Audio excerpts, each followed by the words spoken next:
Di dalam kitab Bughyatul Mustarsyidin itu disebutkan bahwa wa naqala al-allamah Muhammad Bahrak an Syekhil Aribillah Muhammad Bajarofil anna ahlal bait afdalun nas, bahwasanya ahlul bait ini sebenarnya tidak tepat untuk untuk menggunakan redaksi ahlul bait, tetapi dzurriyyah dari ahlul bait, dzurriyyah daripada ahlul bait Nabi, yaitu dzurriyyahnya Sayyidina Hasan atau Sayyidina Husain. Oke lah, bahwasanya ahlul bait itu adalah paling utamanya manusia. Dzurriyyah Nabi Muhammad sallallahu alaihi wasallam itu adalah manusia yang terbaik. Oke? Ahlul bait atau keturunan Nabi Muhammad itu adalah manusia yang terbaik. Nah, lalu ada lanjutannya, wa al abi alwi afdalu ahlil bait, dan kemudian keluarga Ba'lawi atau keluarga para habaib itu adalah ahlul bait atau dzurriyyah Nabi yang terbaik. Kesimpulannya apa? Kesimpulannya bahwasanya para habaib itu adalah manusia yang terbaik yang ada di muka bumi ini. Nah, ini kalau dikaitkan dengan ajaran rasisme yang menyatakan diri bahwa dirinya ini adalah adalah sekelompok orang, adalah segolongan orang yang lebih tinggi daripada yang lain. Sehingga yang lain nih, orang-orang Nusantara, orang-orang pribumi dikatakan sebagai akhwal, dikatakan sebagai orang-orang rendahan. Tidak hanya itu, keturunan Wali Songo. Keturunan Wali Songo itu pun dianggap sebagai orang-orang yang memiliki nasab yang meragukan. Ini udah menjadi pembicaraan umum di kalangan para habaib, meskipun yang muncul itu 1-2 orang, tetapi untuk di akar rumputnya pada faktanya memang seperti itu. Itu satu.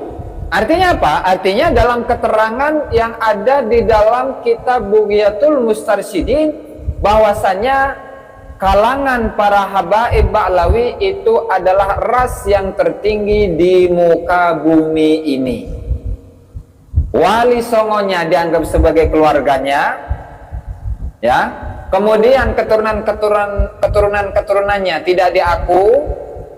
Keturunan Wali Songo dianggap terputus. Lalu yang akan mulia di bumi Indonesia ini adalah kalangan habaib saja. Ini ada kitabnya. Kita berbicara mengenai data, kita berbicara mengenai fakta. Belum lagi dari kalangan Habib Naqabatul Ashraf, kalau tidak salah, itu pun juga pernah mengeluarkan surat edaran mengenai bahwasannya dzurriyyah Wali Songo itu tidak memiliki data. Nah, ini ajaran rasis apalagi kalau bukan ajaran rasis? Ini ajaran apa kalau bukan ajaran rasis? Nah, belum lagi dalam kitab yang lain, kitab An-Nahrul Maulud di halaman sebelumnya, An-Nahrul Maulud di Majmu' Kalam Habib Idrus bin Umar Al-Habsyi, di mana di sini ada kisah. Kalau dibaca satu persatu itu rada panjang. Saya ambil intisarinya saja, bahwa apa? Wa ammal ajam fa innama hum kal bahaim. Di mana orang ajam itu siapa? Orang yang non Arab, orang-orang Jawa, orang Sumatera, orang Kalimantan, orang Sulawesi, orang Cina, semuanya itu seperti binatang. Semuanya itu seperti binatang, di mana mereka itu akan mengikuti atba kullu naik, di mana mereka itu mengikuti siapapun yang bersuara di antara mereka, atau siapapun yang mereka itu, atau mengikuti siapapun yang dapat mengaum. Nah, lalu ajaran apakah yang seperti ini bukan dianggap sebagai ajaran rasis? Nah, lalu untuk mengunggulkan ras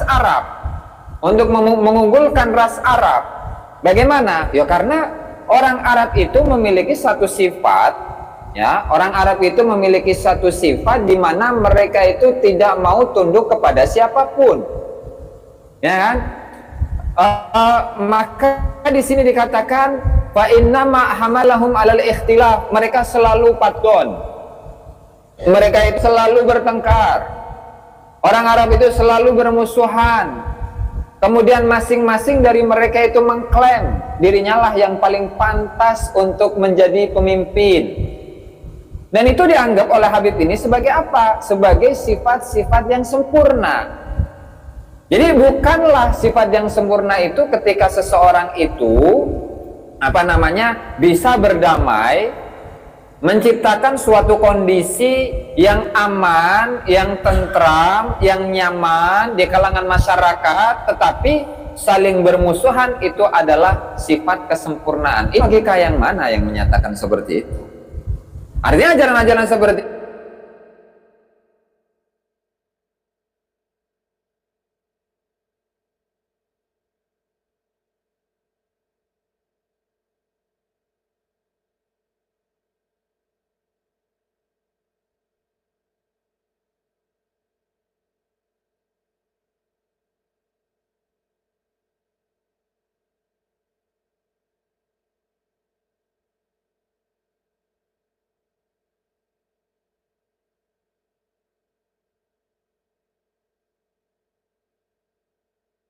ini, yang apalagi ketika menyatakan bahwa orang ajam itu adalah orang-orang yang seperti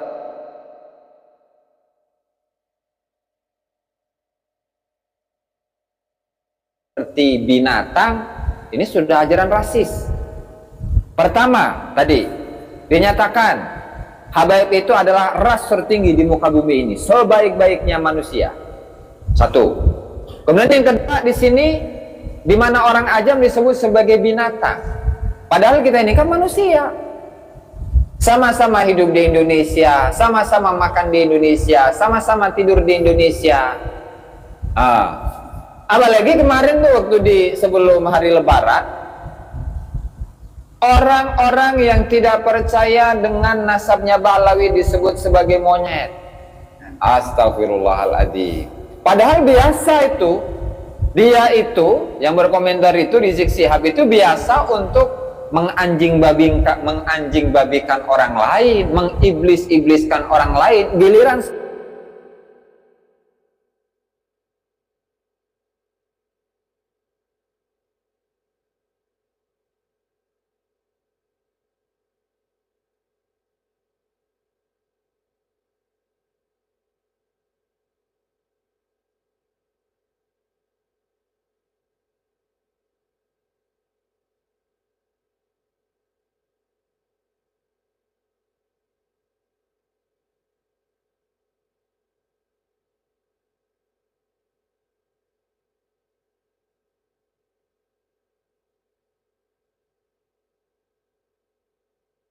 saudaranya disebut dikit itu pun keceplosan, disebut monyet, ngamuknya minta ampun, bahkan minta perang.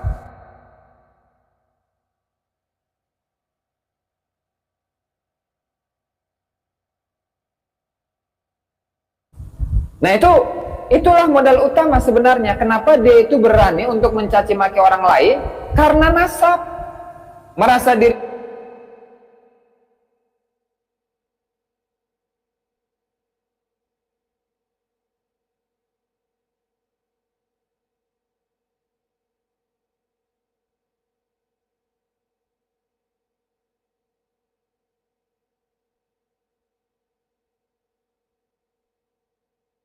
ini adalah ras yang tertinggi, sehingga bisa untuk merendahkan siapapun yang tidak sesuai dengan pemikiran dirinya. Ini masih banyak sebenarnya ini. Ini saya ambil contoh dua sampel saja. Kemudian yang berikutnya, ajaran membuat kuburan palsu. Ajaran membuat kuburan palsu. Ini sudah marak, ini sudah sangat marak. Di Nusantara, di Pulau Jawa khususnya, itu kalau dihitung mungkin sudah ada ribuan. Itu tidak hanya perilaku dari seorang Habib saja, tapi dalam kitabnya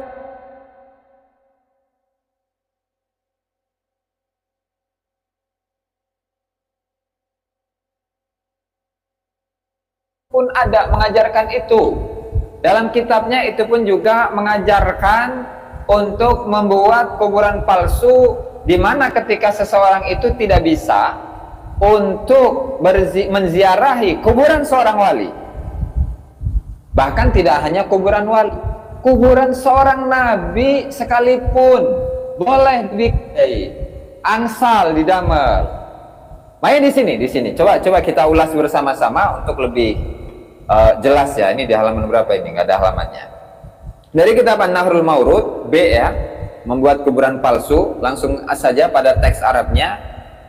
Wa kana yaqul, di mana Habib Idrus bin Umar Al-Habsyi mengatakan, yang bagi liman ajala an ziyarati ba'dil auliya, seyogyanya bagi seseorang yang tidak mampu untuk menziarahi kuburan sebagian wali, bal wal anbiya, bahkan yang tidak mampu untuk menziarahi sebagian kuburan nabi. Apa itu? Yang seyogyanya an yushakhisa dhariha dzalikan nabi awil wali suratan hissiyah min thawbin aw nahwihi, di mana dia ini untuk seyogyanya bagi dia untuk memfisikkan, membuat secara fisik makam nabi ataupun makam wali dengan fisik yang nyata, baik berupa baju ataupun yang lain. Kemudian bagaimana? Summa yastahdiru ruhaniyatahu, kemudian dia menghadirkan rohnya para nabi atau rohnya para wali, wa yazuruhu, dan menziarahinya, wa ya'malu ma ya'mal law hadara inda dharihihi, dan dia mengerjakan apa yang harus dikerjakan ketika dia berada di pinggir kuburannya. Artinya begini, misalkan kita itu ingin ziarah kemana? Ke kuburan, ke makamnya Nabi Muhammad Sallallahu Alaihi Wasallam di Madinah. Yang namanya ziarah, umroh plus ziarah ya, umroh plus ziarah, itu minimal kita punya uang saku ya 40 juta lah. Kan tidak semua orang punya uang segitu. Nah, maka menurut kitab ini silahkan untuk membuat kuburan, meskipun itu di samping rumah. Jadi bikin kuburan, ada patok kuburannya, ada nisannya. Nah, kemudian diniatkan di situ bahwa saya ini sedang menziarahi makam atau kuburan Nabi Muhammad Sallallahu Alaihi Wasallam. Ini kira-kira ini menurut para hadirin, para kesubuhan, para kiai di sini, kira-kira ini akan rusak atau tidak tuh tatanan syariat Islam? Rusak, rusak. Makanya nggak aneh. Di beberapa tempat, ini nggak tahu nih, di Kabupaten Grobogan ini ada makam Habib palsu atau enggak ini? Makam palsu Habib ada atau enggak ini? Wonten nggak Yai? Wonten nggak? Belum lagi di mana itu, di Pati, belum di Jepara, belum di Solo, belum di Semarang, di mana-mana itu marak yang namanya kuburan palsu. Ternyata itu tidak hanya perilaku dari seorang Habib, tetapi ajarannya memang ada. Nah, tinggal ini diserahkan kepada para hadirin, para netizen semuanya, ya, untuk mempercaya atau tidak dengan keterangan yang ada dalam kitab ini. Silahkan, datanya memang seperti ini, Habibnya mengajarkan hal tersebut, ya kan, dan itu dicontohkan oleh Habibnya. Makanya di sini disebutkan wa kana sayyiduna yaf'alu dzalika, dan Habib Idrus bin Umar Al-Habsyi itu melakukan hal tersebut. Artinya ketika beliau itu memiliki suatu alasan, memiliki suatu halangan untuk menziarahi makam atau kuburan dari seorang wali atau seorang nabi, maka beliau membuat kuburan, kemudian menziarahinya, ya, kemudian biasa tahlil hadratan ila hadrati Nabi Muhammad sallallahu alaihi wasallam, biasa. Nah, itu biasa. Wa kana yaf'alu dzalika, dan itu dikerjakan, dilakukan oleh Habibnya. Nah, ada ini dalam kitabnya itu, silahkan dicek, dan kalau misalkan perlu untuk file kitabnya nanti bisa dikirim nanti. Nah, itu satu, untuk membuat kuburan palsu. Ini sesat ini. Kemudian berikutnya, memberi syafaat dan syarat mahabbah kepada Habib, dengan syarat mahabbah kepada Habib. Nah, artinya ketika seseorang itu menjadi muhibbin, maka dia akan mendapatkan syafaat dari seorang Habib. mendapatkan syafaat nanti ketika di akhirat, mendapatkan pertolongan dari seorang Habib, tapi syaratnya adalah cinta kepada Habib. Kalaulah dia itu tidak cinta kepada Habib, nggak bakalan diberi syafaat olehnya.